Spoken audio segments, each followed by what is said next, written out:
If you're new to our channel, don't forget to hit the subscribe button.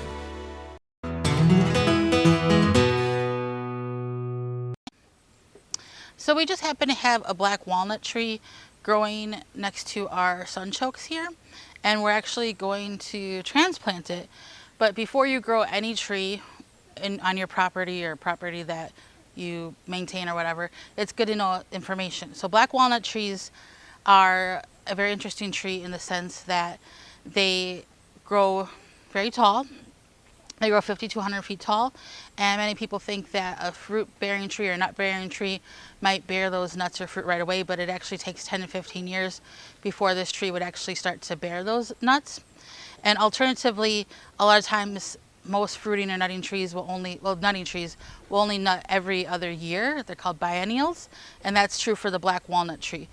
Now, if you grow a bunch of black walnut trees, you do have the chance of thinning them out to make sure that they do produce every year, but for most it is every other year.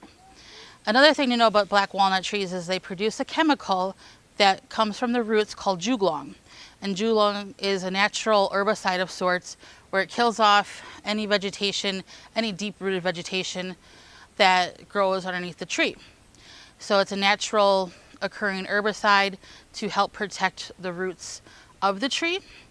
However, you can grow grass. So in spite of that, they make excellent shade trees because they grow a huge canopy that's between 50 and 100 feet tall, and then underneath it, bushes or any sort of brush really isn't going to grow.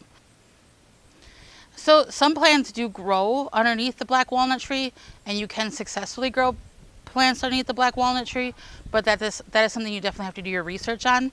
If you eradicate your black walnut tree, say you buy property and you don't want it there, it doesn't mean that that soil is going to regenerate or heal itself quickly. That does take time to get that juglong out of the soil. So there are some facts about the black walnut tree. If you decide to grow one or transplant one, these are good things to know, just as with any sort of tree or permanent shrubbery or tree that you want to grow on your property. For more information, please visit thewisconsinvegetablegardener.com.